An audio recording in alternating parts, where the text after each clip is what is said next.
confirmar, por favor? Sí, doctora, sí se ve. Ya, ¿se ve pantalla completa? Sí, doctora. Bueno, supongo que sí. En esta reunión vamos a desarrollar el tema que corresponde a enfermedades alérgicas de la piel. En realidad, cuando hablamos de enfermedades alérgicas de la piel, estamos hablando de procesos cutáneos en los cuales se presenta algún mecanismo de alguno de los cuatro mecanismos dentro de la clasificación de Helly-Combs, ¿no? Ya sea por mediación de IgE, anticuerpos, células, acción directa citotóxica o a través de inmunidad mediada por células. Entonces, cualquiera de estos mecanismos es lo que se puede considerar que se esté manifestando en este grupo de procesos, ¿no? Entonces, hablar de alergias en realidad comprende ese término, ¿no? La presencia inmune que pueda presentar estas características cutáneas o algunos cuadros dermatológicos. Entonces, he considerado, como ven en la lista, en primer lugar la dermatitis atópica, la dermatitis alérgica de contacto, la urticaria, que no la voy a tratar porque es motivo de un seminario que tienen ustedes, la dermatitis fotoalérgica y por último los prurigos. Entonces voy a referirme voy a empezar con dermatitis atópica, que en realidad es más que una alergia. La dermatitis atópica en realidad corresponde a una inflamación cutánea que también se le llama eczema. Dermatitis o eczema se utilizan a veces de manera indistinta como sinónimos. Aquí llamamos dermatitis para luego centrarnos en lo que viene a ser la dermatitis atópica. Entonces, algunos de ustedes ya conocen, han visto seguramente en sus prácticas algunos casos de dermatitis. Cuando hablamos de dermatitis, hablamos simplemente de una inflamación cutánea que puede tener diferente etiología. Una dermatitis corresponde a un proceso inflamatorio alto en la piel, dermoepidermal, de diferente causa, cuya clínica puede manifestarse desde eritema localizado, generalmente circunscrito, pueden irse agregando pápulas eritematosas, pápulovesículas con esa base eritematosa y lesiones exudativas si el proceso es muy agudo. En segundo lugar, puede aparecer, o con lesiones secundarias, puede aparecer posteriormente descamación, papulocostras, hiperpigmentación, a veces hipopigmentación, y finalmente liquenificación, esto último como manifestaciones secundarias de estos procesos. Entonces, casi todas las dermatitis pueden tener características muy similares, hay algunas peculiaridades que puedan tener algunos tipos de dermatitis, eso lo vamos a ver luego para el diagnóstico diferencial, pero en general todas comparten esta similitud clínica. Estas dermatitis en general pueden tener una fase aguda, donde el eritema es el signo cardinal,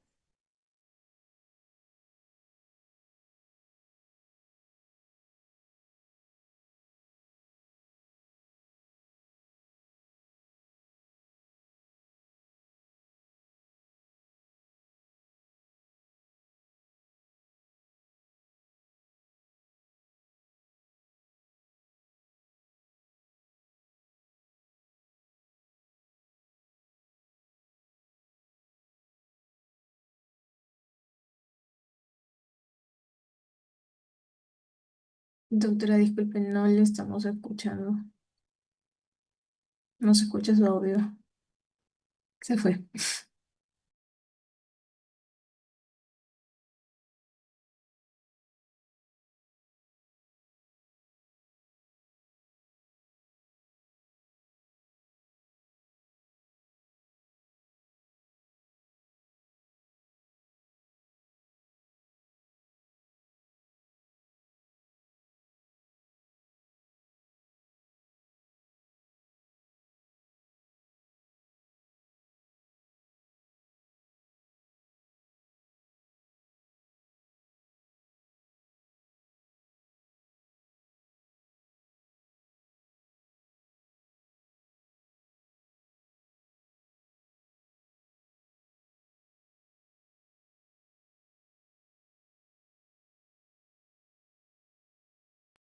Chicos, al parecer la doctora tiene problemas con el internet, hay que esperar.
Hola, hola, Hola, doctora, buenas noches. buenas noches. ¿Fernando? ¿Quién es? No, Sí, no, doctora, Fernando. sí, por favor, quisiera que esto me dé un apoyo en esto, avisarme si se visualiza todo, si se me escucha, de hacer un No, mensaje sí, doctora, sí se estaba visualizando. por ¿Mm? favor, ¿ya? Entonces he reingresado, voy a volver a compartir pantalla. Sí, como le comenté por chat había entrado y sí estaba todo correcto. Sí estaba exponiendo, está con sus PPTs azules.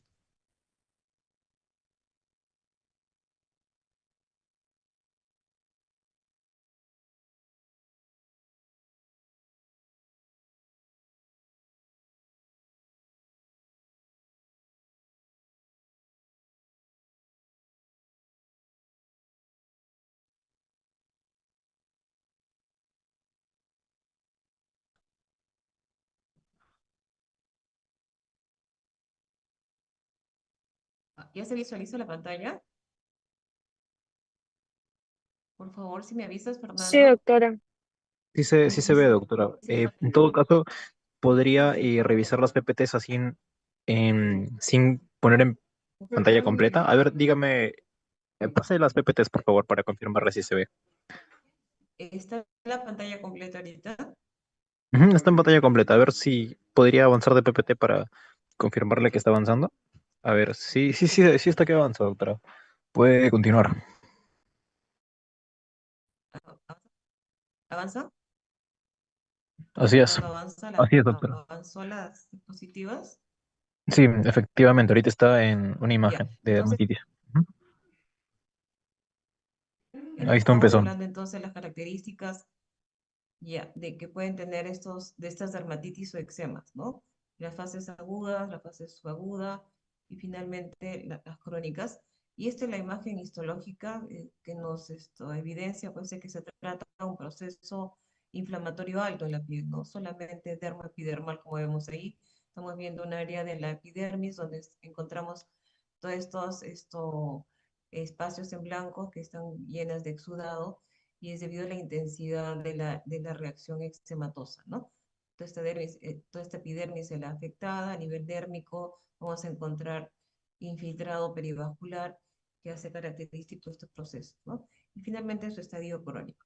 Entonces, teniendo, este es otro ejemplo de una dermatitis con descamación, fisuras, un poco complicada, ¿no? Y su referente histológico. Las formas crónicas, con esta piel engrosada, con esta linealidad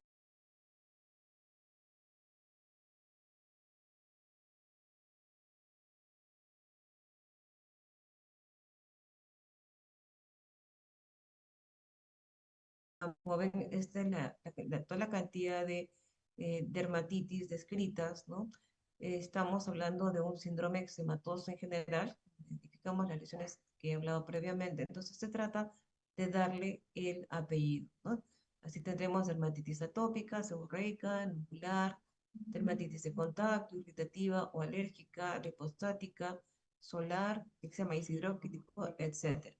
Entonces, vamos a referirnos ahorita entonces no voy a detenerme en esto, en lo que corresponde a diferentes formas de dermatitis, como estamos viendo, la dermatitis de contacto, el líquen simple crónico, eczema craquelé, eczema desidrótico. Entonces ahorita nos vamos a referir a la dermatitis atópica y dermatosis relacionadas. Entonces, teniendo en cuenta ya este preámbulo, ¿a qué llamamos dermatitis? ¿Cuál es el componente, cuál es la parte de la piel afectada? Entonces nos vamos a referir a estas formas, entre comillas, alérgicas, ¿no? De dermatitis, que vendría a ser la dermatitis atópica.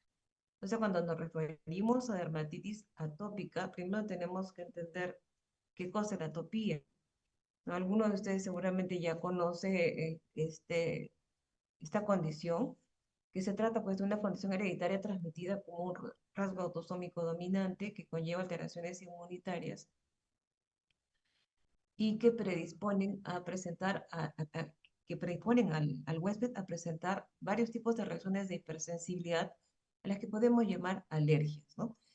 Entonces, hay esta condición innata, ¿no? Que está determinada genéticamente, que va a hacer que estos sujetos sean reactivos, y muchas de estas reacciones de hipersensibilidad se pueden encasillar o pueden identificarse con verdaderas reacciones de hipersensibilidad.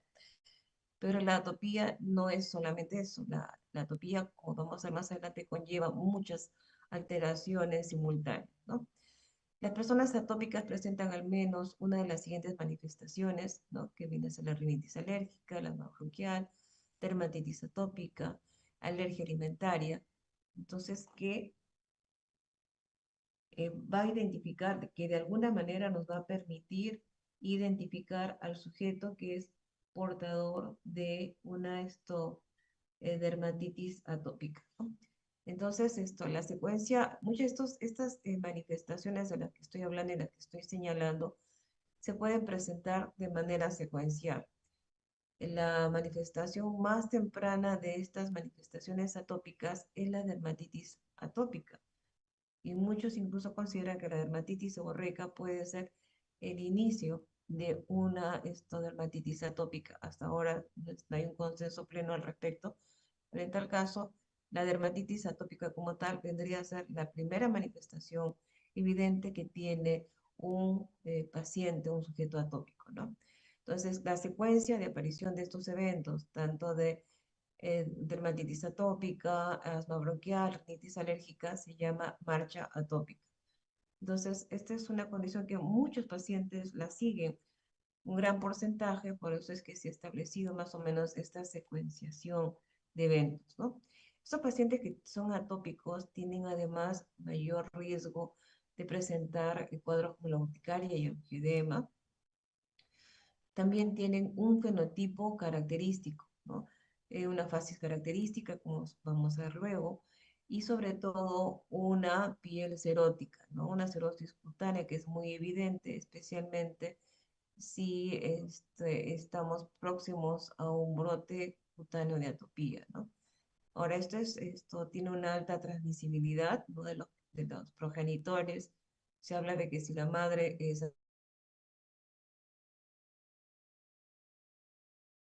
paciente y si ambos padres son atópicos, el, el porcentaje aumenta hasta el 80%. Y este es un esquema para representar esto que hablábamos de la marcha atópica, ¿no? La primera manifestación viene a ser la dermatitis atópica o el eczema, que tiene su pico alrededor de los 2 años hasta los 5 años, luego empieza a descender, el cuadro empieza a autolimitarse y baja de manera muy notoria llegando a la pubertad y la adolescencia, ¿no? Siendo mínimas ya las manifestaciones de dermatitis atópica después de los 15 años.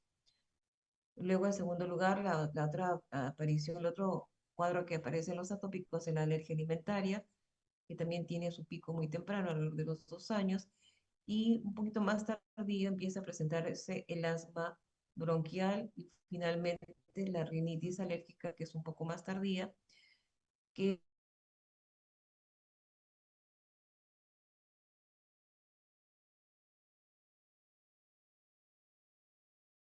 de dermatitis atópica y asma, o puede tener también los dos problemas, los tres problemas de manera simultánea, ¿no? Entonces puede acompañarse de estas comorbilidades, ¿no? Cuando nos referimos ya de manera específica a lo que es la dermatitis atópica, ya sabemos que la dermatitis atópica es un proceso inflamatorio cutáneo, pero en este caso la dermatitis atópica en realidad es más que una alergia. No se puede decir que sea simplemente una alergia porque se trata de un proceso inflamatorio que es complejo, donde hay manifestación de muchas células, especialmente los linfocitos T, que van a determinar estas características clínicas en la dermatitis atópica. Entonces, ese es un proceso inflamatorio cutáneo crónico, es uno de los procesos inflamatorios cutáneos más frecuentes de los niños, ¿no? Es multifactorial, afecta a estos niños que habíamos hablado que está genéticamente determinado, ¿no? Generalmente tiene un curso crónico y recidivante, tiene momentos en los cuales las lesiones pueden ir eh, resolviéndose temporalmente o lo más frecuente es que en realidad recidive, ¿no? Puede tener brotes, remisiones temporales, exacerbaciones con ese curso crónico. Una característica muy importante es el prurito, que tiende a ser un prurito intenso y persistente. Y las lesiones características, que son las eczematosas, van a tener una morfología y distribución característica, eso vamos a ver con la edad de los pacientes. Cada grupo etario tiene una forma característica de presentación. Y es muy común que la dermatitis atópica se acompañe, ya sea previamente o durante el curso del cuadro, con serosis cutánea. Por eso lo he puesto, lo he resaltado en amarillo, para tener en cuenta este dato muy importante, ¿no? La piel del atópico, entonces tiende a ser serótica, y mientras más serótica la piel del atópica es más vulnerable a desarrollar dermatitis atópica, ¿no? Hemos dicho la manifestación inicial de la arteria atópica, además de todo lo que he mencionado, la dermatitis atópica y en general los atópicos tienen predisposición a infecciones cutáneas, tanto de tipo bacteriana como el Staphylococcus aureus, y virales, especialmente el papilomavirus humano, herpes simple y estómago contagioso. Y es una condición que afecta realmente de manera muy significativa la calidad de vida de los pacientes, especialmente cuando están con los brotes muy agudos de dermatitis atópica. Con respecto a la epidemiología, la prevalencia es mucho más alta en los países industrializados y ciudades cosmopolitas como Lima. Se ha descrito hasta un 30% de la población infantil que puede padecer este trastorno.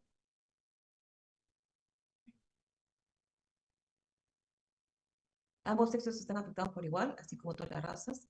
Esto afecta alrededor del 15 al 20% de los niños en general y del 1 al 3% de los adultos. Como ven, la población más afectada van a ser los niños, especialmente alrededor de los 5 años. Los adultos es en la minoría de los casos. Hay reportes en Estados Unidos de bastante alta incidencia, y la mayoría de los casos tienden a ser leves a moderados, ¿no? Dermatitis atópicas leves a moderadas en alrededor del 58 a 38%, ¿no? Respectivamente. Las formas severas son en la minoría de los casos, está alrededor del 3%, en la mayoría de series reportadas, ¿no?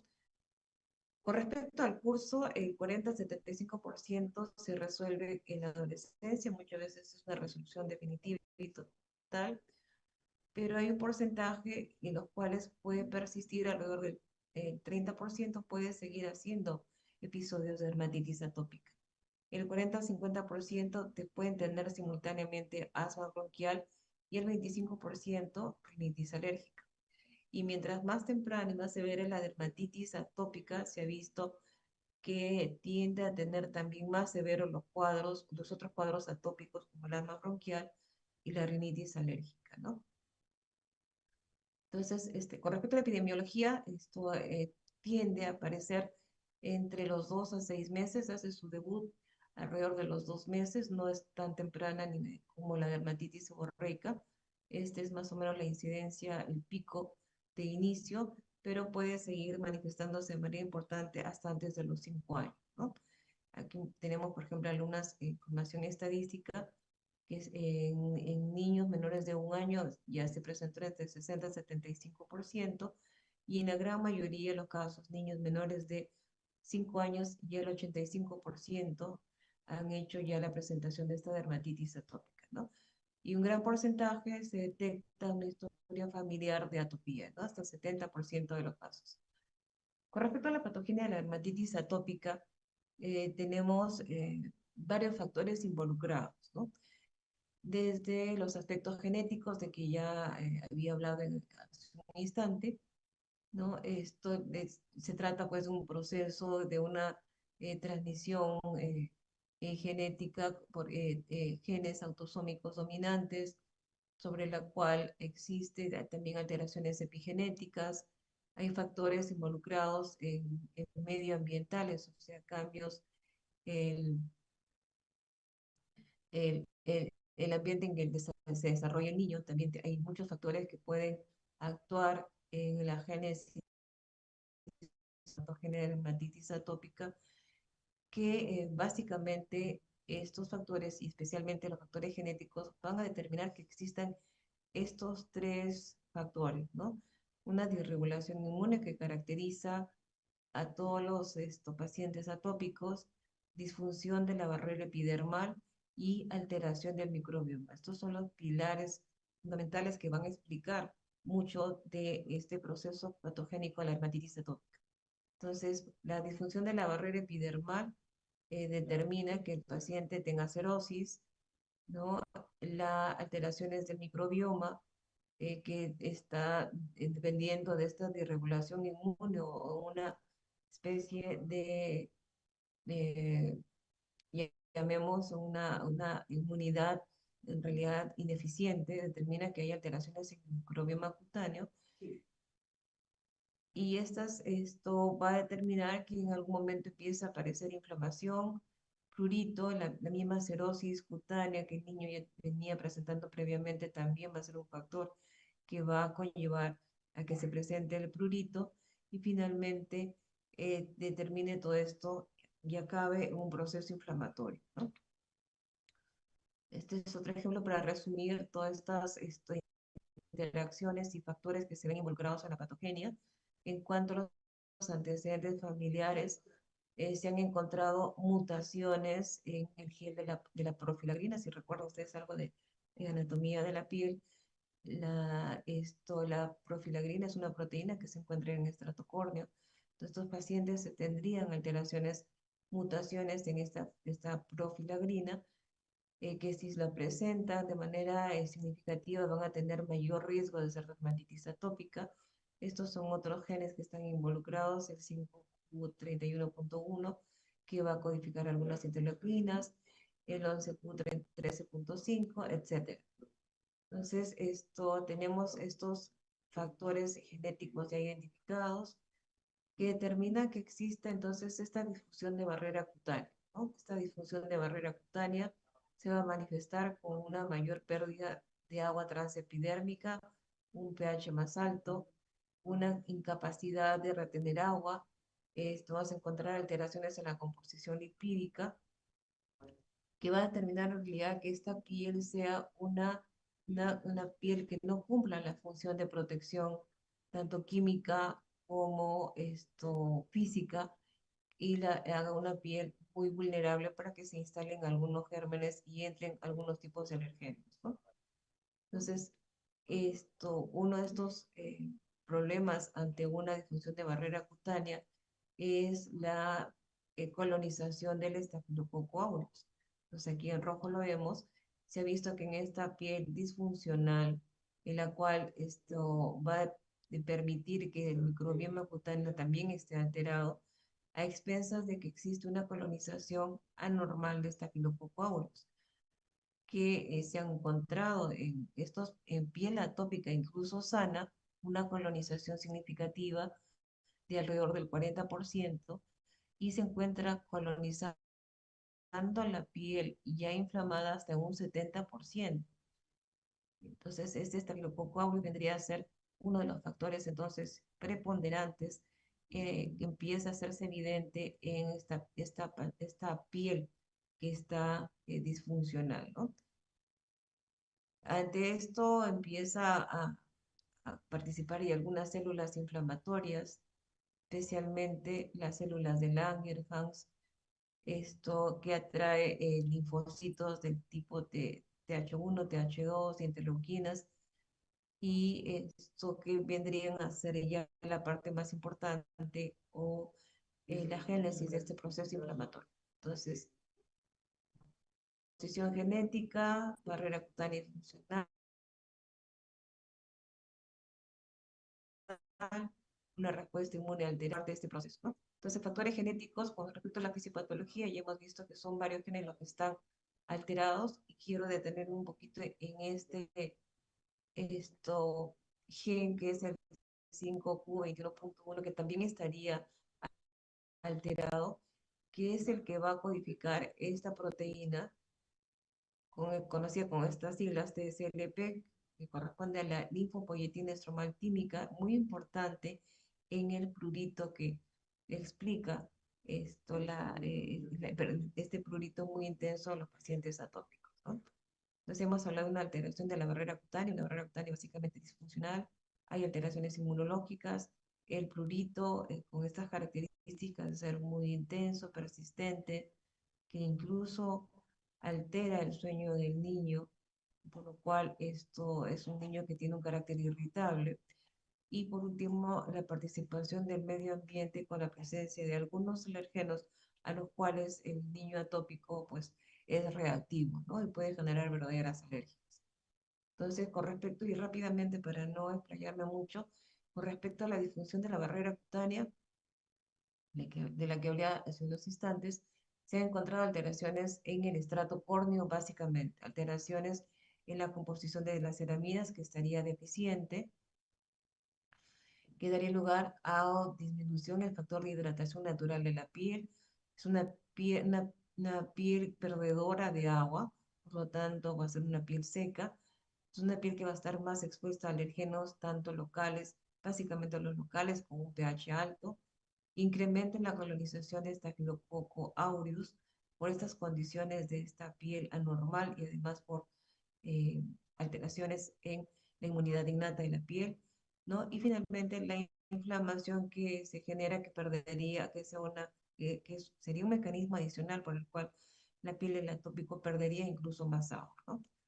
Entonces, para recordar, entonces estas funciones de la piel normal que estarían alteradas en el atópico, ¿no?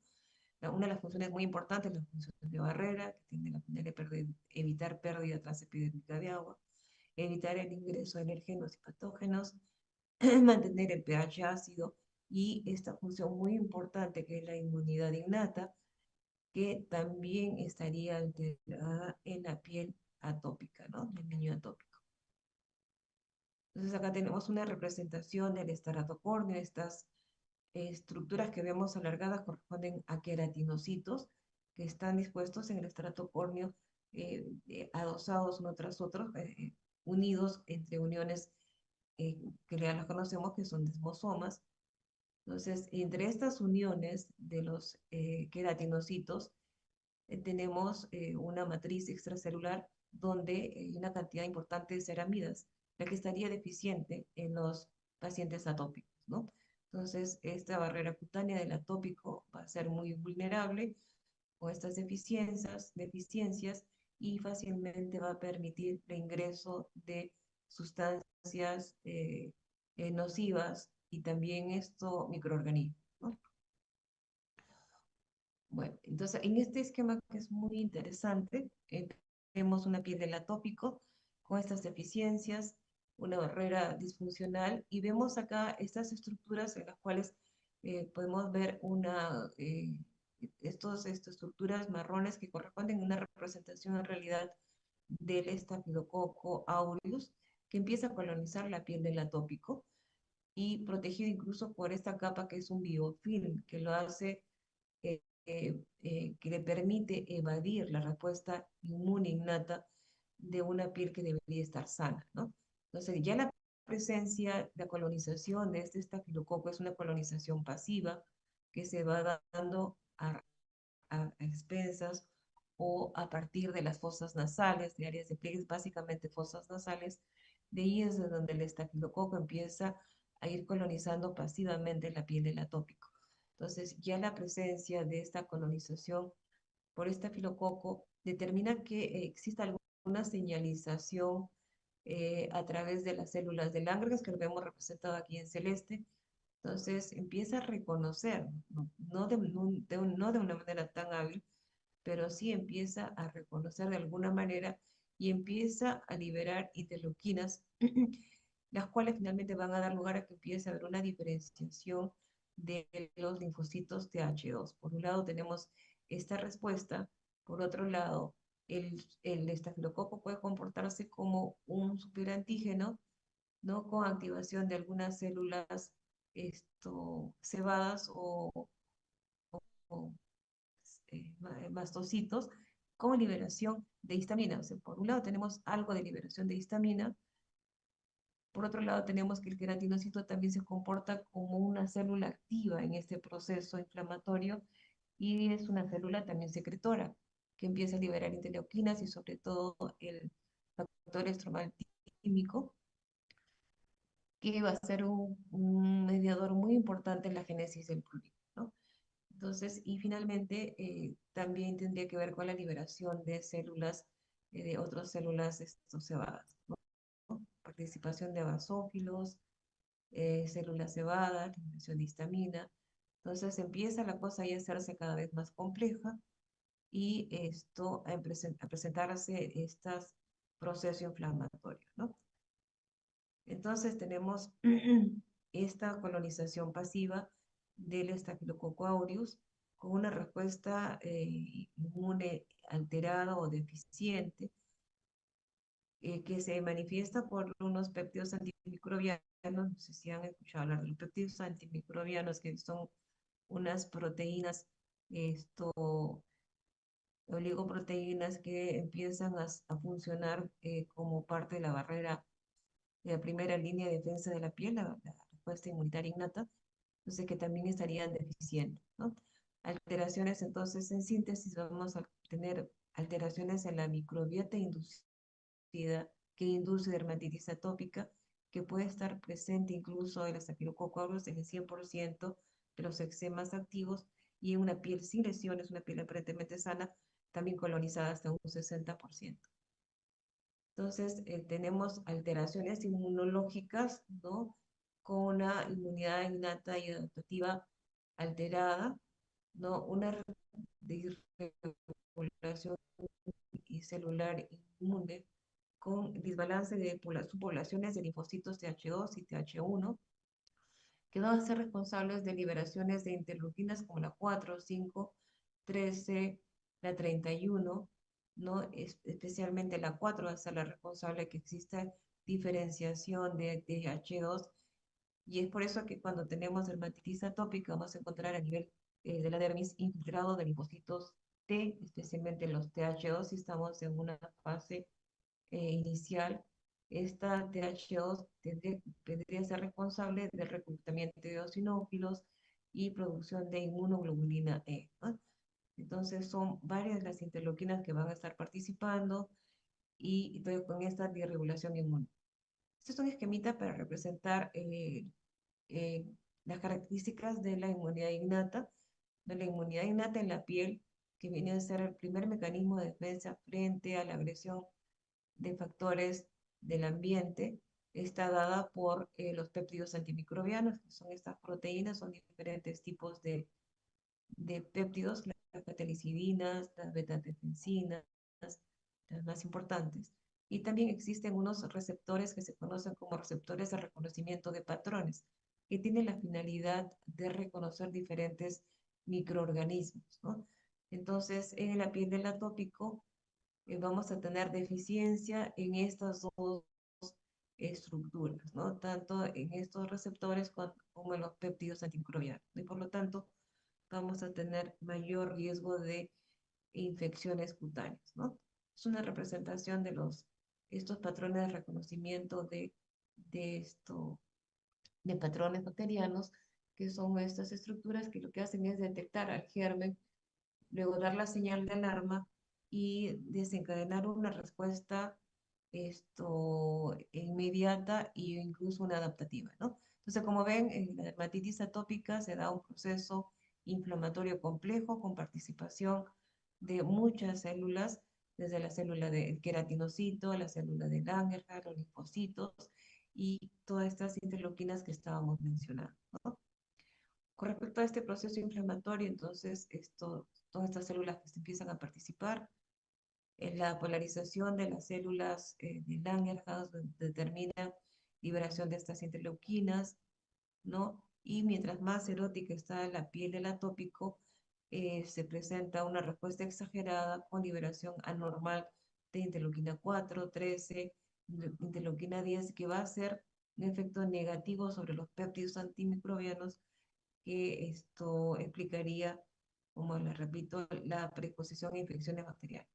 Y esto es para hacerlo incluso más complejo, y esto es ya la síntesis de todo este proceso inflamatorio. Es por eso que no podemos hablar de que la dermatitis atópica es una simple alergia. Entonces viene a ser entonces un proceso inflamatorio complejo, y con participación de múltiples células, como lo vemos acá.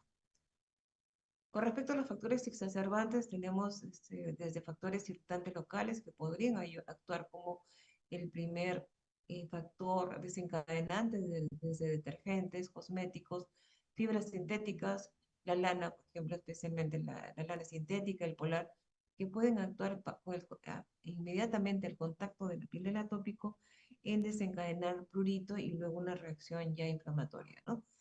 También la xerosis dérmica, mientras más seca la piel del atópico, mayor probabilidad de desencadenar dermatitis atópica.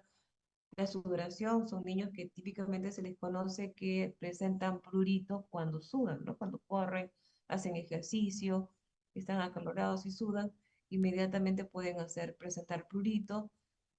También cuando hay urticaria colinérgica, son los que hacen más frecuentemente urticaria colinérgica. Cuando tienen un estrés emocional importante, puede desencadenar ya prurito, y la presencia de alergenos, especialmente los aeroalergénicos, y en segundo lugar los alimentarios, ¿no?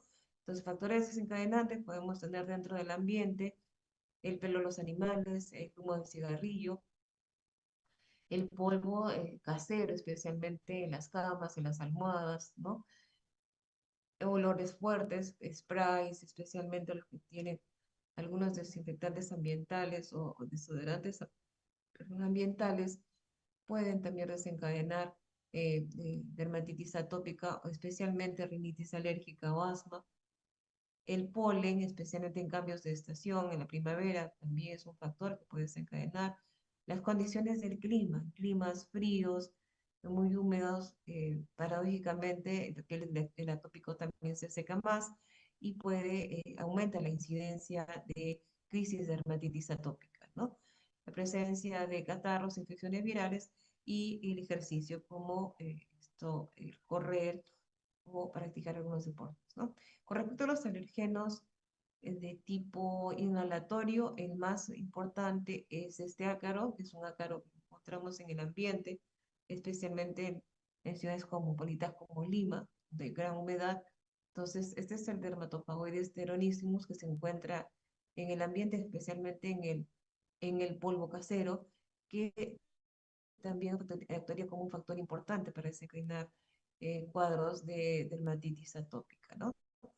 Entre los animales domésticos, todos los animales que tienen pelo, el perro, el gato, el conejo, no es, por eso es que los niños que tienen dermatitis atópica o tienen otra atopía, ya sea asma o rinitis, se les limita el uso de tener mascotas, especialmente en los primeros años de vida, ¿no? En segundo lugar, podrían ser esto algunas veces el pescado, algunos alimentarios que son en realidad los mínimos factores como desencadenantes, ¿no? Aquí en la lista los alergenos más frecuentes que pueden desencadenar crisis de dermatitis atópica. Con respecto al prurito, el prurito en la dermatitis atópica es un prurito intenso, persistente, a veces sin lesiones. Muchas veces empiezan a tener pruritos sin ninguna lesión evidente y con el continuo rascado, con la inflamación, ya que se va dando la piel, ese prurito se hace mucho más intenso y más persistente. Es un prurito que no es dependiente de histamina, por lo que expliqué previamente, perdón.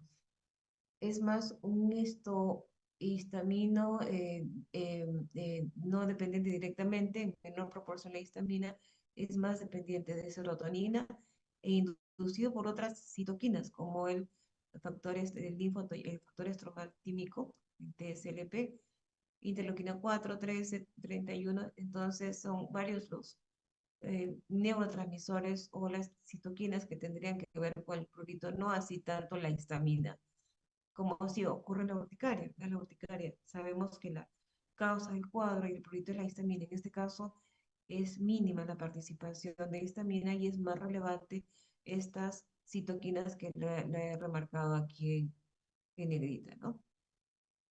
Sea por mecanismos neuronales centrales y periféricos, con una barrera cutánea alterada y ante una disfunción inmunológica de la que hemos hablado, ¿no?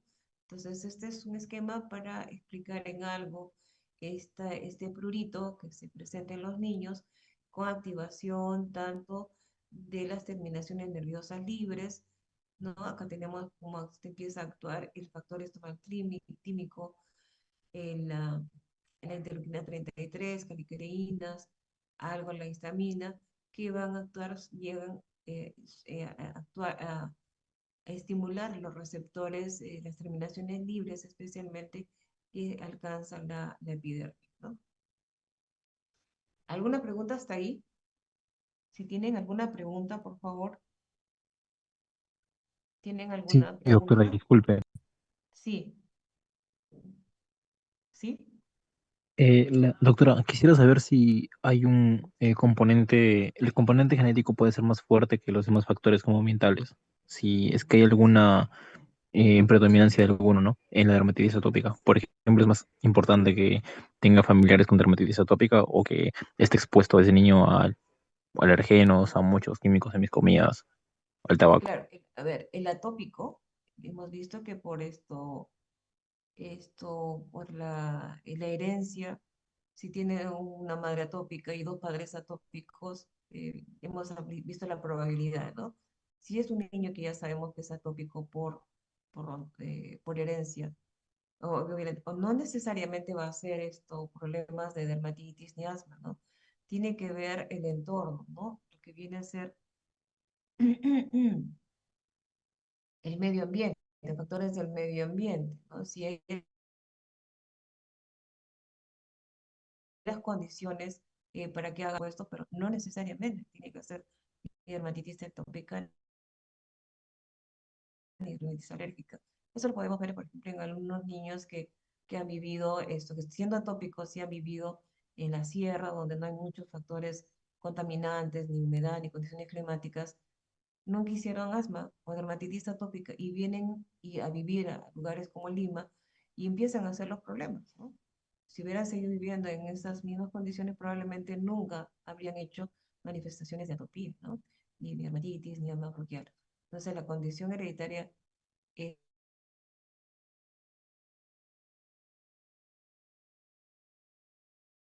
predisponente. Está bien, doctora, Ahora, gracias. si hay alguna otra pregunta, no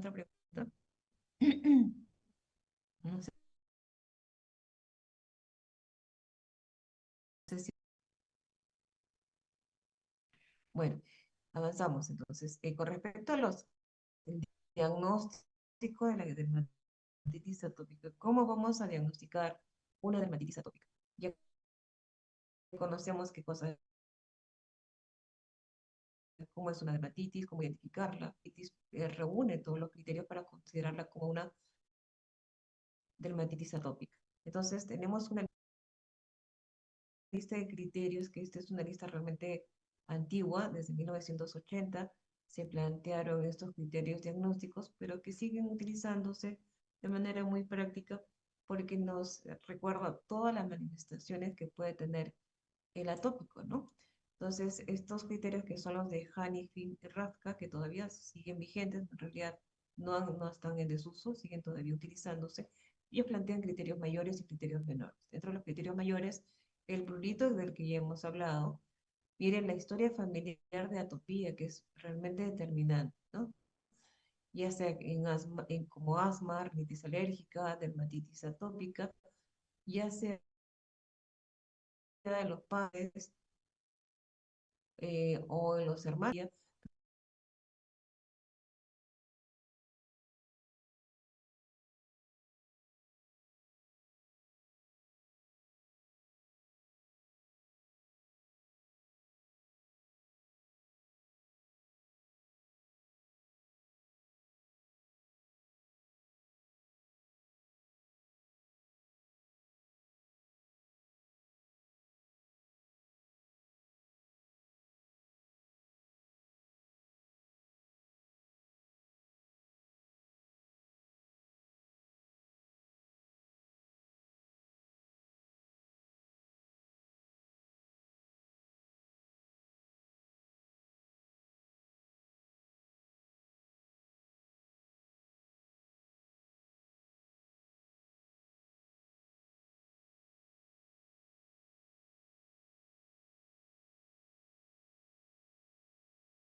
Hola, hola. Hola, doctora. Hola. Hola. Sí, se fue el internet, creo, ¿no? Sí, Ujú. No, Sí, no sé, sí. no me doy cuenta, pero ahí me sale una señal y está medio inestable el internet, creo que no está tan bueno. No sé si se sigue proyectando la imagen. ¿Se sigue No, proyectando doctora, ¿podría proyectar, por favor? la pantalla? Para ver si es que se puede ver.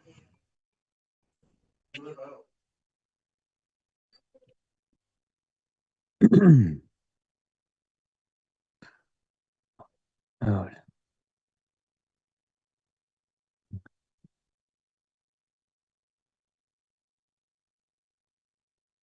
¿Se ve la pantalla? No, doctora, Se perdió la no pantalla. sé. Entonces tengo que volver a cargar pantalla. Viene, me está fallando esto. Ya, un ratito.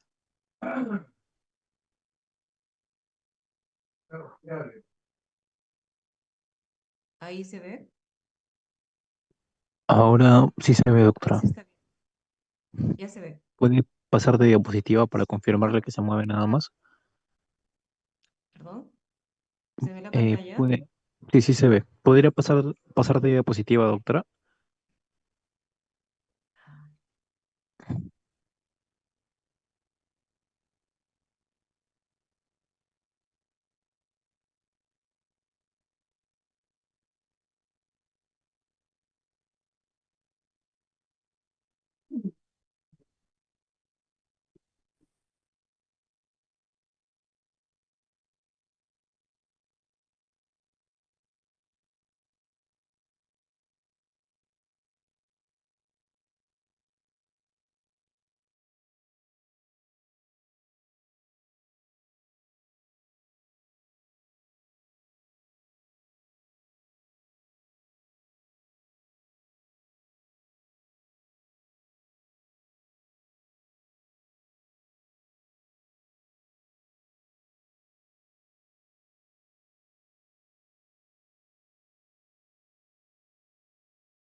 Hola, chicos, ¿se escucha?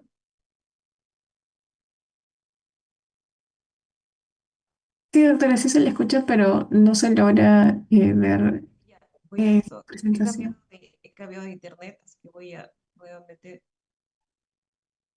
volver a presentar pantalla.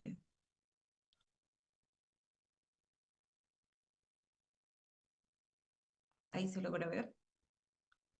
Sí, sí se logran ver las presentaciones. Ya, entonces nos hemos quedado en criterios diagnósticos y les hablaba, voy a poner en pantalla completa. ¿Se ve la pantalla completa? Sí. Ya. Entonces, con respecto a los criterios menores, mire, la lista es larga, ¿no? En realidad no es necesario aprendérselos todos. Lo más importante, vamos a ver solamente lo más importante, que son los hallazgos más constantes que pueden encontrarse en un atópico, ¿no? En primer lugar, en la cabeza está la cerosis, que ya hemos hablado que es un dato muy constante. Más del 80% de los pacientes que tienen atopía pueden tener este problema de cerosis. Ictiosis y la hiperlinearidad palmar, queratosis pilar también es muy frecuente en los atópicos. Podemos encontrar reactividad de IgE, o sea, tener aumento de la IgE sobre valores de 100 o 200. Y mientras más alta está la IgE sanguínea, se correlaciona en realidad bastante con la severidad también de la dermatitis atópica. Guarda una relación directa. La presencia de dermatitis crónica de pie y mano, dermatitis del pezón, mueves un montón de manifestaciones, queinitis, conjuntivitis recurrente, signo de Denny Morgan, pitiriasis salva, y vamos viendo en las imágenes, ¿no? Este es un niño típicamente atópico, porque tiene sus ojeras, ¿no? Las ojeras de mapacho, o este oscurecimiento infrapalpebral, tiene una boquita seca, una piel seca, palidez facial, muchos de ellos tienen esta palidez, tienen este plieguecito en el ojo que se llama el signo de Denny Morgan. Podemos tener niños que presentan pitiriasis alba. Esto no es sinónimo de atopía, pero es un hallazgo frecuente en los niños atópicos. Con mucha frecuencia hacen estas manifestaciones de estas máculas hipocrómicas, descamativas, de bordes irregulares, especialmente en época de verano. Entonces tienen una piel muy susceptible a la fotoexposición y hacen estas máculas hipocrómicas, descamativas, que son asintomáticas, ¿no? El problema es la manchita que está todo el verano, incluso entrando al invierno con sus manchitas. Estas pueden remitir espontáneamente, muchas veces sí tenemos que tratarlas. Algunas veces estas lesiones pueden inflamarse y hacer ya la forma eritematosa, también en áreas de fotoexposición. Este signo de Denny Morgan, que es este plieguecito en el párpado inferior, es un hallazgo más o menos frecuente. Este signo que es la caída de la cola de las cejas, que se conoce como el signo de Ortogui. No, no es tan frecuente, más puede ver en niños, y esta es una condición que sí es muy frecuente, que es la queratosis pilar, ¿no? Si alguno de ustedes es atópico, ya sabe identificar este tipo de lesiones. Se presentan unas pápulas foliculares un poquito ásperas, pequeñas, de 1 a 2 milímetros de diámetro. Si pasamos la mano sobre la pápula, vamos a ver una piel rasposa, áspera, debido a estas lesiones, estas pápulas que tienen tapones en la superficie, ¿no? Es un cuadro que empieza a aparecer, o lesiones que empiezan a aparecer a partir de los 7 años generalmente, y que van aumentando en número las lesiones, ¿no? Son asintomáticas, no producen ninguna molestia para el niño. En realidad, les explicamos a estos niños que su piel es así, que es una condición propia de ellos y que tiene que acostumbrarse a tenerlo toda la vida, ¿no? Hay épocas en las cuales estas pápulas tienden a estar en menor proporción, especialmente en el verano, bajan un poquito, ¿no? Y pueden atenuarse, ¿no? Pero las van a tener toda la vida. Entonces, localización fundamental es en la cara externa de los brazos. A veces son muy severas, muy numerosas las lesiones, como en este caso, toda la cara externa del brazo. Pueden comprometer incluso el tórax, como vemos acá, múltiples lesiones papulosas, pero son asintomáticas. Puede estar también en las nalgas, en los muslos, y las caras laterales en la cara, ¿no?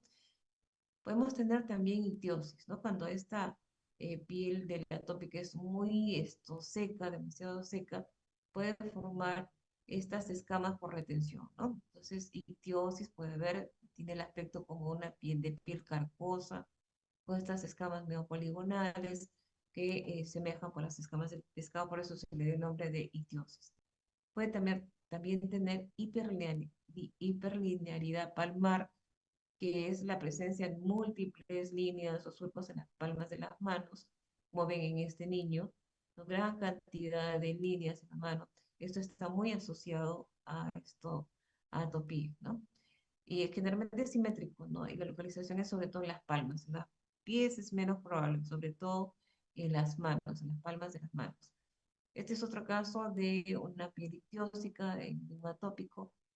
No todos los atópicos, los que son dermatitis atópicas, tienen esta condición. Es una condición de alrededor de 30-40% de los niños atópicos que pueden tener esta condición de esta piel ictiósica, especialmente en extremidades, en miembros superiores. Podemos tener también estas lesiones foliculares, papulosas foliculares diferentes a la queratosis pilar, se llama eczematis folicular, y es la presencia de este pronunciamiento de los folículos, cada folículo se hace muy acentuado, y aquí sí podemos tener la piel como de aspecto de gallina, ¿no? Una piel con estas prominencias, estas papulitas un poquito ásperas, en grupos o más dispersas, especialmente en el tórax, cuando son niños muy pequeños y lactantes, la vemos generalmente en la espalda, pero pueden estar también en otras localizaciones, como vemos acá en extremidades, ¿no? Algunas veces ya empieza a producir prurito y consecuencia del prurito y el rascado es la aparición de estas lesiones costrosas, ¿no? Y empieza a aparecer ya un poco de inflamación, ¿no?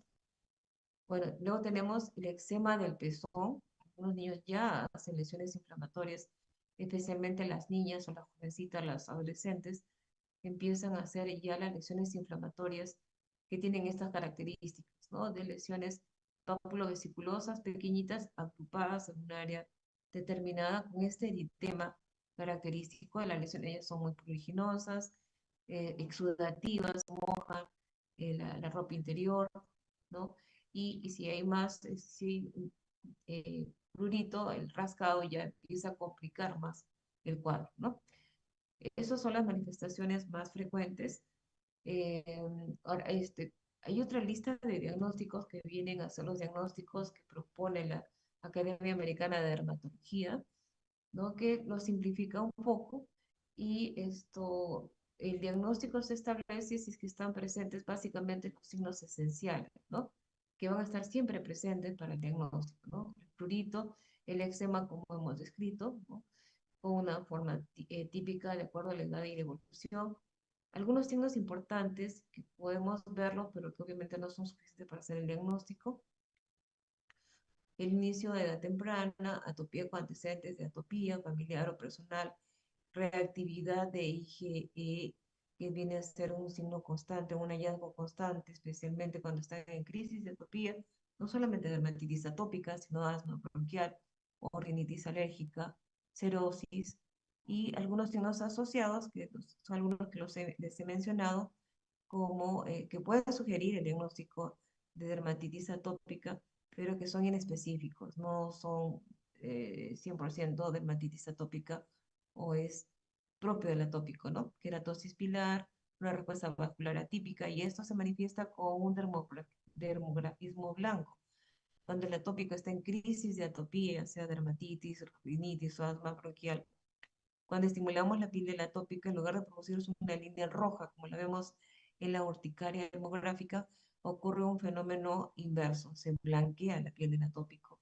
Y eso se conoce como dermografismo blanco, que es la manifestación de esta respuesta vascular atípica, ¿no? Y esto también conlleva que el atópico tenga la piel fría, ¿no? Los atópicos clásicamente son intolerantes al frío, tienen frialdad distal de las manos, de la cara, especialmente la punta de la nariz, entonces como algo característico. Ahora, con respecto a las formas clínicas de la dermatitis atópica, está el eczema agudo del lactante, el eczema de la niñez, dermatitis atópica en la niñez y la adolescente y el adulto.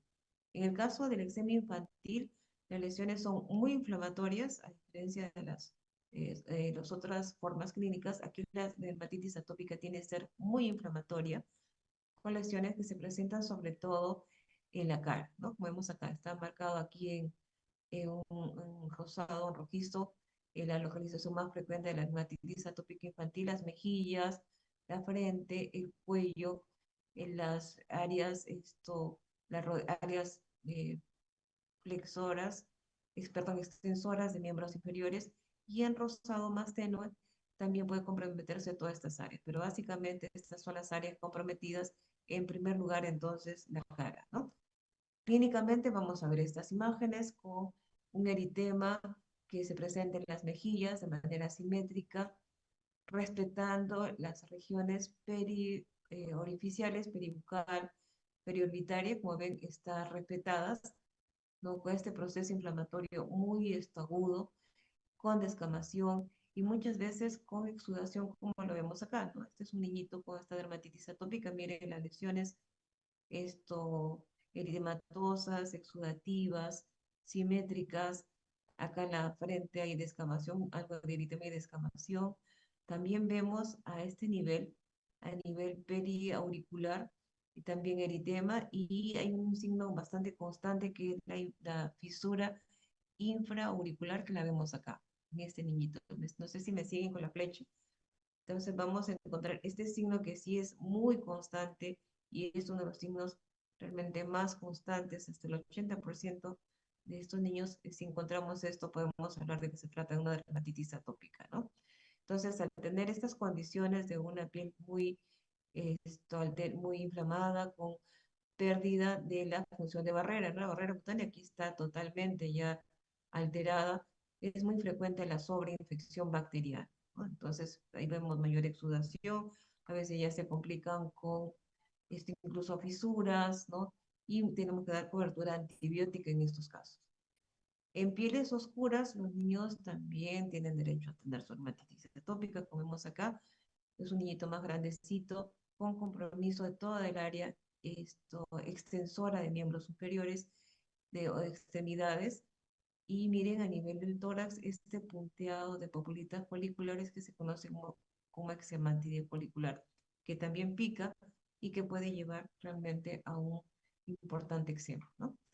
En el caso de la niñez, niño mayor más grande, alrededor de los 7 años, 7 a 12 años, la localización ya abandona la cara, muere en la forma anterior, y las lesiones se ubican más hacia pliegues, como vemos acá. Entonces, en rosado vamos a ver localización en el cuello, pliegues antecubitales, muñecas, los pliegues popliteos y también los pies, ¿no? En pies, las áreas, los párpados, ¿no? Hay una forma de eczema que es el eczema palpebral, ¿no? También característico de los atópicos. Después tenemos la dermatosis plantar juvenil, con lesiones vesiculosas, pruriginosas en plantas de pies de manera simétrica. El eczema disidrótico con vesículas, ¿no? Muy pruriginosas en las palmas de las manos, generalmente también de manera simétrica. Eczema numbular. Entonces tenemos otras manifestaciones que podemos ver en la forma de eczema de la niñez, ¿no? Esto es algo muy característico, el eczema de las flexuras, pliegues antecubitales, donde empieza a predominar las lesiones ya crónicas, ¿no? Como la liquenificación, como vemos acá, ¿no? Unas placas delimitadas donde vemos el signo más llamativo viene a ser la liquenificación con erosiones, con estas escoriaciones por el rascado, porque son niños que se rascan hábilmente y continuamente rascándose, entonces va a conllevar a todos estos cambios en la piel. E incluso puede haber sobreinfección dada las alteraciones con las escoriaciones, ¿no? Hablábamos de que pueden hacer blefaritis, ¿no? Como en este caso, generalmente simétrico. También keilitis o keilitis angular. Pueden tener acá otro caso de keilitis, ¿no? Keilitis de los dos labios, ¿no? Y pueden tener incluso bléfaro-conjuntivitis, ¿no? blefaritis, conjuntivitis, como vemos acá, y puede estar asociado a rinitis también, ¿no? Entonces, y estos son niños que están continuamente rascándose los ojos, ¿no? Porque es una característica también en ellos, ¿no? El prurito ocular, especialmente si es que hay una conjuntivitis alérgica y además una blefaritis, ¿no? Podemos tener la forma del niño ya del adolescente y el adulto, donde las lesiones tienden a estar también en pliegues, ¿no? En el cuello, en la cara, en las manos es bastante frecuente, eczemas muy exudativos, muy inflamatorios en las manos, en la cara también, ¿no? Guardando la simetría, ¿no? Con lesiones descamativas, inflamatorias en el cuello, otra paciente con dermatitis en el cuello, ¿no? Y esto es para ver el correlato histológico, ¿no? De estos eczemas, el eczema de lactante, compromiso en pliegues en la niñez, el eczema que compromete la región periauricular, puede ser generalmente retroauricular, no se olviden de esta fisura infraauricular, con sus manifestaciones histológicas como las vemos acá, ¿no?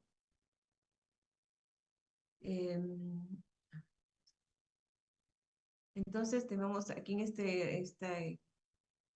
este slide vamos a ver todas estas manifestaciones y la edad del grupo etario comprometido, ¿no? La forma de lactante, la localización más frecuente, recalco que es básicamente en cara, las áreas extensoras, extremidades, y en menor proporción el tórax, ¿no? La carita, como vemos acá, en el niño, la forma de la niñez, las lesiones más hacia pliegues, y en el adulto, en las manos, pies y en el cuello. Se me congeló la imagen.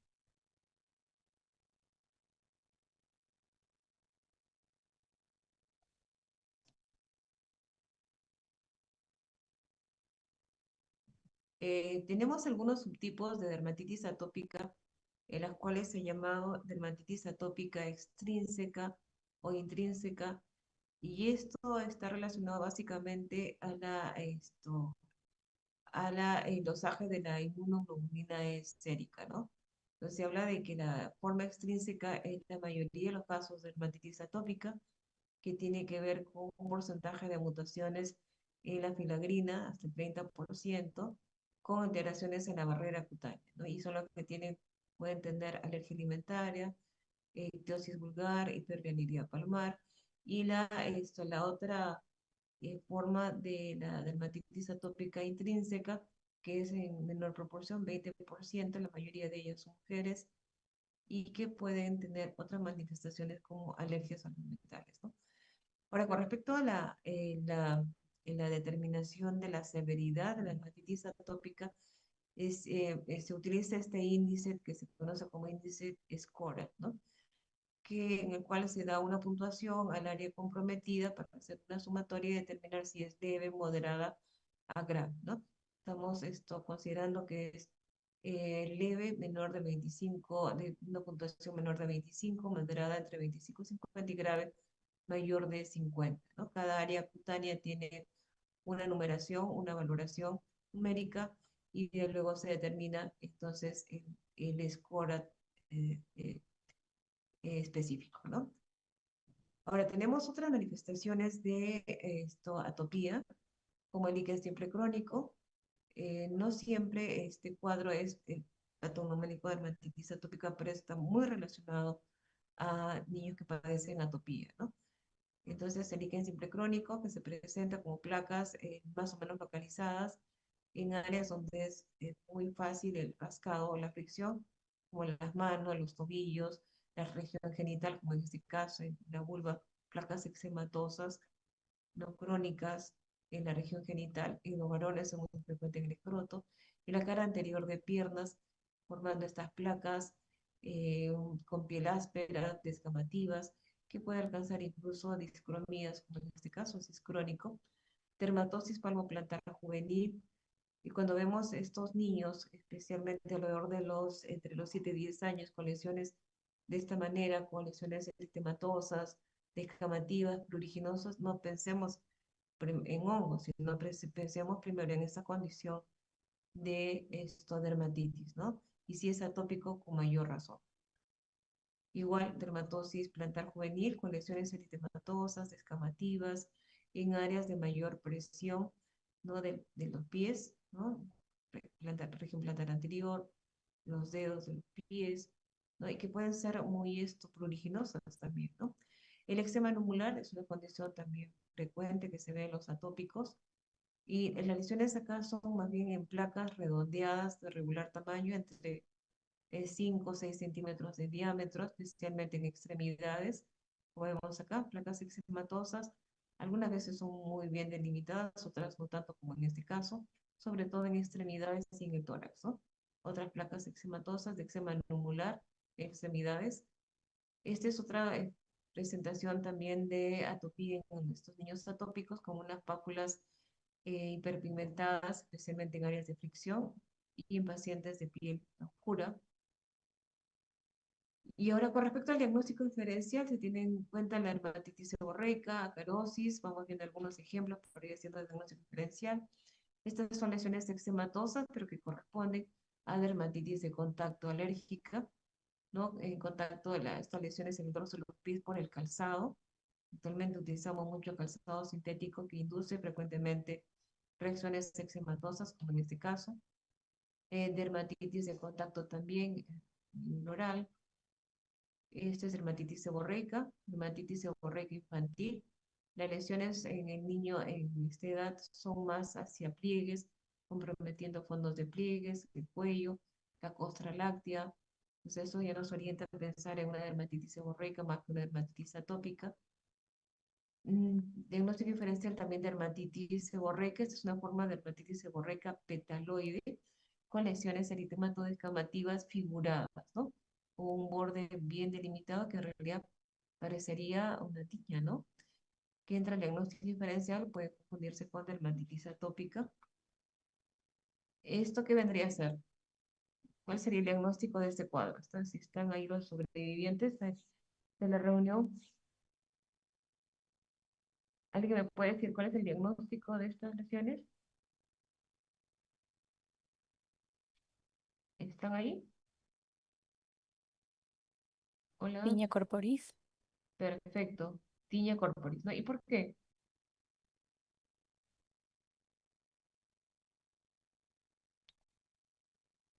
Por las lesiones descamativas, ¿no? Las lesiones figuradas, descamativas.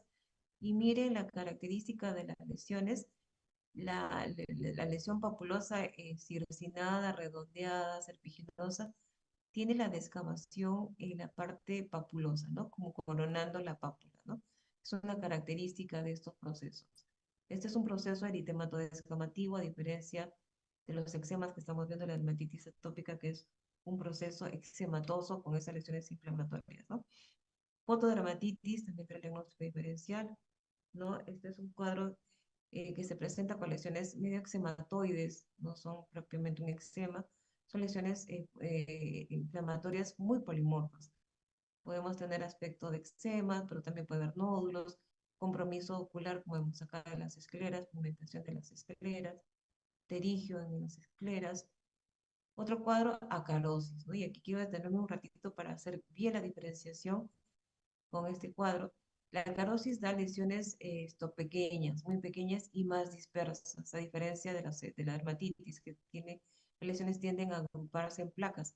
Acá vemos lesiones un poquito más dispersas, unas pápulas muy pequeñas, puntiformes, que pueden ser incluso costrosas, como en este caso, pequeñas, costrosas, levemente eritematosas, a veces incluso sin eritema, como en estas de acá, no que se presenten en áreas de fricción, áreas cubiertas, como las caderas, el pene, el escroto, los espacios interdigitales. Estos son cuadros más floridos de carosis, o las pápulas en espacios interdigitales, lesiones digenificadas, como en este caso. Este es una carosis de larga evolución, con compromiso de espacios interdigitales.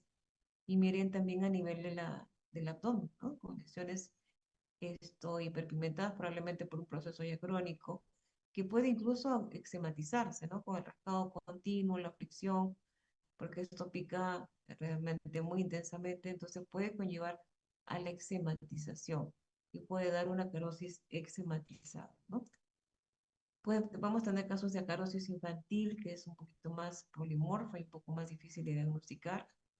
Igual las lesiones son más dispersas, no son en placas como hemos visto en la dermatitis atópica infantil. Algunas veces son incluso vesículas pequeñas y con frecuente compromiso de palmas y plantas donde podemos encontrar incluso pústulas, ¿no? Otros cuadros que pueden confundirse con eczema, dermatitis, son las capilaritis o dermatosis purpúricas. Acá las lesiones son unas máculas eritematosas, pero purpúricas. Acá se puede ver, se hace un poquito de esfuerzo, un punteado rojizo que corresponde a petequias. O la forma inflamatoria de dermatosis purpúrica, que realmente parecen eczemas, pero lo que nos ayuda a descartarlo es la presencia de petequias, como está acá. Aquí es realmente papulovesícula, es una verdadera vesícula, pero la presencia de púrpuras, petequias pequeñitas, descarta que se trate de una dermatitis o un eczema, ¿no? Esta es una forma de dermatosis purpúrica eczematoide, ¿no? Que se asemeja, el término eczematoides, que se asemeja a un eczema, que no lo es, ¿no? Podemos tener casos de dermatosis facticias, ¿no? Autoprovocadas, ¿no? Con la fricción, la manipulación, la aplicación de productos irritantes, ¿no? Entonces, que entraría el diagnóstico diferencial. Este es otro caso de dermatosis facticia, un paciente joven con proceso, con problema depresivo, ansioso depresivo, que se manipulaba continuamente la piel y que daba lesiones que podrían parecer eczemas, pero en realidad eran lesiones erosivas, costrosas, persistentes, ¿no? De muy difícil tratamiento. Otros cuadros que se conocen como eritemas figurados, que son placas eritematosas con esta descamación, pero una descamación que está de arrastre, ¿no? Escamas de arrastre, que es una escama que está antes de la pápula, se conocen como eritemas figurados, pueden ser lesiones múltiples que no pican, es una característica de este cuadro, no pican, son lesiones grandes, muy llamativas, pero son asintomáticas y se van instalando de manera progresiva, muchas veces abruptamente y especialmente en extremidades, ¿no? El líquen amiloide, otro diagnóstico diferencial también con lesiones las cuales la piel luce engrosada, con una especie de empedrado duro. Si pasa la mano, es una piel muy gruesa, muy áspera, rugosa, con estas pápulas. Y en la histología vamos a encontrar amiloide, una sustancia que se conoce como amiloide, pero es un amiloide cutáneo, ¿no? Eczema hipostático, ¿no? Con trastornos venosos de miembros inferiores. Y ahora, con respecto al tratamiento, ¿alguna pregunta hasta ahí? No, doctora. Ya, con respecto al tratamiento, vamos a empezar con lo básico, que vienen a ser las medidas higiénico-dietéticas, sabiendo que es una piel que es vulnerable, una piel seca, con tendencia a ser seca. Entonces, es muy importante detenernos a explicar a los papás o al paciente cómo debe hacer el cuidado adecuado de esta piel, ¿no? Entonces empezaremos desde la higiene, el uso adecuado de productos de limpieza, evitar lo que son los jabones alcalinos, jabones germicidas, carbólico, a veces la gente utiliza el jabón Bolívar o de ropa con la idea de mejorar un poco la piel y sobre todo el prurito, y lo que va a hacer es empeorar, ¿no? Una piel que ya está previamente seca. Entonces, desde la higiene se recomienda baños cortos, que puede ser diario, pero cortos, no muy más de 10 minutos, con una temperatura adecuada, pueden ser tibias. Y después del baño se recomienda el uso de los hidratantes o emolientes, ¿no? Entonces, acá he puesto un slide para mostrarles que pues existe en nuestra arsenal terapéutico una gran cantidad de cremas hidratantes, emolientes. Entonces, y aquí, ¿cuál es lo que se va a usar? ¿Qué es lo que se va a indicar? Se va a indicar la crema más adecuada para el momento del proceso de la piel, ¿no? Entonces, si es una piel con una cerosis leve, se pueden utilizar algunos hidratantes que básicamente lo que hacen es atraer agua a la piel, ¿no? Y retener agua. Entonces, esos son los hidratantes que puede ser la urea, el pantenol, la galantoína. Entonces, es diferente un hidratante a un emoliente. Un emoliente es una crema o una presentación un poco más densa que contiene lípidos, ¿no? Que tiene ceramidas, que contiene colesterol y tiene ácidos grasos. Esa es la composición de los emolientes y obviamente van a aportar mayor beneficio a una piel que está muy serótica con ya manifestaciones inflamatorias, ¿no? Entonces aquí tenemos varias marcas, no me voy a detener en las marcas, pero saber indicar en realidad lo que se requiere esta piel afectada en el momento preciso, ¿no? En segundo lugar, tenemos el uso de los corticoides tópicos, que de preferencia deben ser esterificados, ¿no? Corticoides y el vehículo adecuado, ¿no? Los esterificados son 5, que tienen la ventaja de que tienen una buena potencia antiinflamatoria, tienen una baja absorción cutánea, baja penetración, pero son eficaces y que tienen menos riesgos de efectos colaterales, ¿no? Los corticoides estos sistémicos se indican en casos muy severos, como tenemos una dermatitis atópica muy extensa, recalcitrante, justifica utilizar los sistémicos. Antihistamínicos no se indican de primera elección. La utilidad que pueden dar los antihistamínicos es el efecto sedante, más que el efecto antipruriginoso, ¿no? Entonces los indicamos generalmente en la noche para sedar un poquito al niño. Puede ser una clorfenamina, puede ser hidroxicina, ¿no? Difenhidramina, con la finalidad básicamente de inducir algo de sedación y de paso les puede calmar un poquito el prurito, pero de manera secundaria, no directamente por efecto antipruriginoso. Alternativas tenemos a los corticoides, los inhibidores de la calcineurina como el tacrolimus, ¿no? Que vienen en pomadas. Entonces permiten utilizarlos para procesos crónicos, problemas faciales o de pliegues con mayor seguridad. Cuando tenemos fracaso con estos primeros pasos de tratamiento, podemos recurrir a la radiación ultravioleta, especialmente la UVB, ¿no? Y el paciente se lo pone en cabinas, recibe una radiación progresiva y eso realmente puede controlar también una dermatitis atópica más severa.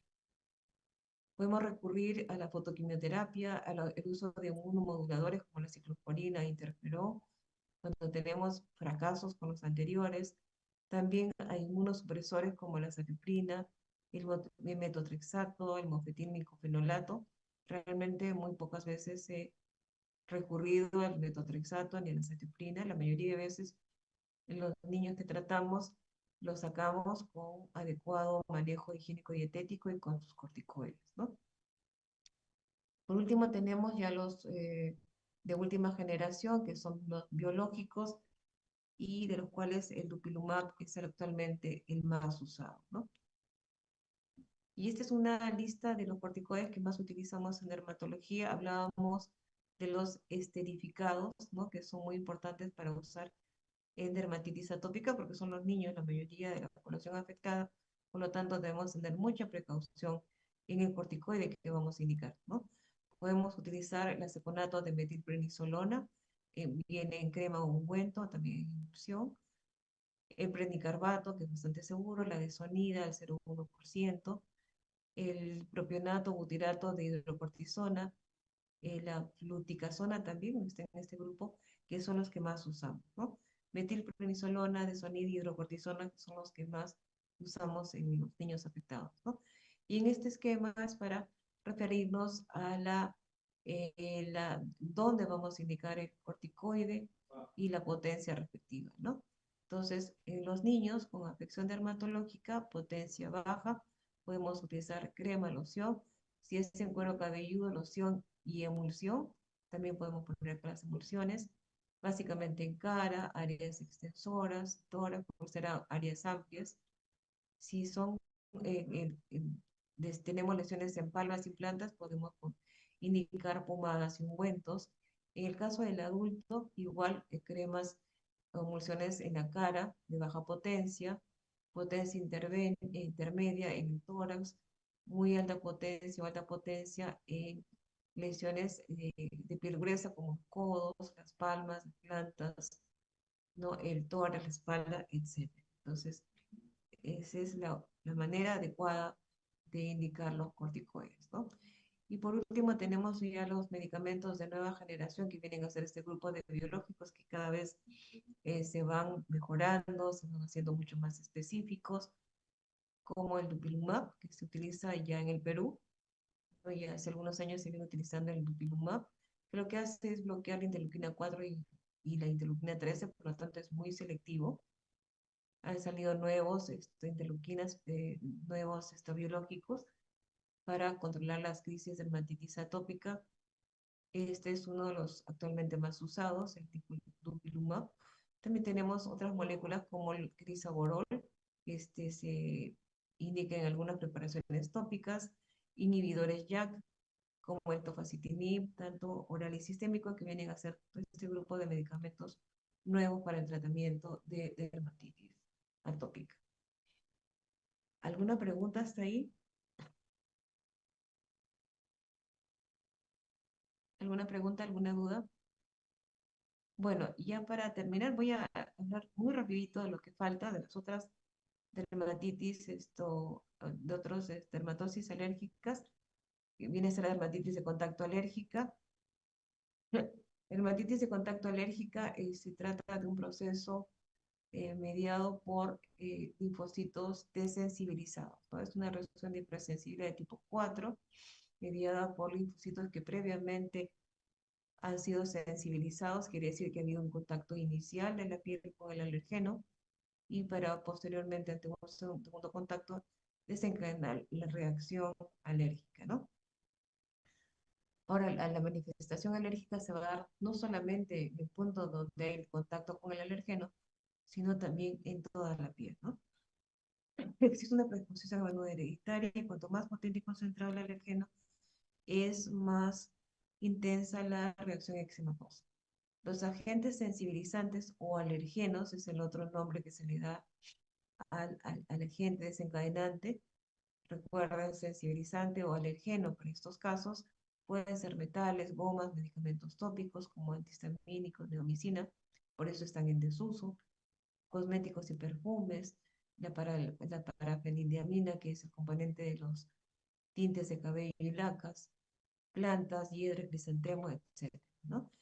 Y las lesiones son en el punto donde hay el contacto con el alergeno, o pueden ser también fuera del punto e incluso difusas, muy extensas, ¿no? Dermatitis de contacto alérgica, y es como cualquier dermatitis de contacto de las amas de casa. Esta es una forma de dermatitis de contacto alérgica muy frecuente, y este es debido a los elementos metálicos de las prendas, ¿no? Como las hebillas, los botones metálicos que tienen básicamente níquel, y que son muy sensibilizantes y pueden desencadenar estas reacciones eczematosas, dermatitis alérgica y contacto. Por estos látex, como en este caso, normalmente se utilizaba estos geles para hacer electrocardiogramas, ¿no? Y generaba muchas reacciones alérgicas. Y una manera de identificar el alergeno es haciendo el patch test, ¿no? Donde se testean gran cantidad de alergenos y se colocan en el espalda y se hace la lectura para poder identificar a qué es alérgico el paciente, ¿no? Irritativa no me voy a detener. Bueno, diagnósticos diferenciales, y hemos hablado de tiña. Dermatitis fotoalérgica está debido a la participación de la luz, el alergeno que llega a la superficie cutánea, ya sea de manera tópica o por vía sistémica, y más la participación de la luz hace una dermatitis fotoalérgica, ¿no? Igual, como el caso anterior, requiere una sensibilización previa, y luego ante una segunda sensibilización, un segundo contacto, hace la reacción alérgica en el área expuesta a la radiación solar, e incluso puede ser en área cubierta, como en este caso, ¿no? Como en este caso, en área donde llega la radiación solar, pero también puede darse en área cubierta. Otro ejemplo de dermatitis alérgica, una fotoalergia, ¿no? Tenemos finalmente una condición de alergias que se conocen como prurigos. Uno de ellos es el prurigo simple o prurigo infantil, también se llama urticaria papular, que es una reacción muy inflamatoria desencadenada por insectos, ¿no? Por la saliva de insectos, especialmente los que son hematófagos. Tienen algunos componentes en su saliva que son muy alergizantes y pueden producir una reacción intensa, ¿no? Eso pueden ser estos mosquitos, especialmente los zancudos y las pulgas, ¿no? Es frecuente por las picaduras de las pulgas, ¿no? Y esta reacción se da especialmente en niños entre los 2 a 7 años y muchos de ellos son atópicos. Las lesiones pueden tener el espectro desde papulodesículas, algunas veces ampollas, como en este caso, primero una papulodesícula, que luego hizo ampolla. La foto no está muy clara porque el niño se movía mucho, pero ven acá las vesículas que son a veces de gran tamaño, vesículas tensas y muy pruriginosas, que luego pueden ser escoriadas. Aquí vemos gran cantidad de lesiones de prurigo, que ya están algunas costrificadas por la evolución natural y por el rascado. Muchas de ellas por el rascado se erosionan y se pueden sobreinfectar. Son muy comunes en extremidades, también pueden estar en tórax, pero sobre todo en extremidades, especialmente donde puede haber tenido el alcance al insecto, ¿no? Y van dejando secuelas como estas lesiones hipopigmentadas o hiperpigmentadas, ¿no? Podemos tener el prurigo nodular, que se ve sobre todo en adultos, donde las lesiones son de mayor tamaño. Puede darse también por una respuesta a picaduras de insectos, pero sobre todo por condiciones algunas veces psiquiátricas de los pacientes, ¿no? Lo vemos sobre todo en mujeres y las lesiones tienden a ser también en extremidades, ¿no? Acá las lesiones son pápulas y nódulos, ¿no? Que pueden ser incluso hiperkeratóticos, ¿no? Las lesiones son muy pruriginosas, tratamiento es muy difícil en estos casos, como esta paciente que tiene gran cantidad de lesiones nodulares. Entonces, este prurigo nodular se ve sobre todo en adultos. El prurigo actínico, que ya es la última condición, es una reacción también inflamatoria, alérgica, pero de manera idiosincrática, ¿no? Este cuadro representan estos pacientes especialmente de mestizos, de piel mestiza, con lesiones donde hay fotoexposición, ¿no? Entonces las lesiones son algunas veces eczematosas, papulovesiculosas o incluso nodulares en áreas de fotoexposición, ¿no? Se acompaña de alteraciones conjuntivales, ¿no? Oscurecimiento de la conjuntiva, pterigio conjuntival y también keilitis, ¿no? Entonces son cuadros mucho más polimorfos que lo que hemos visto anteriormente.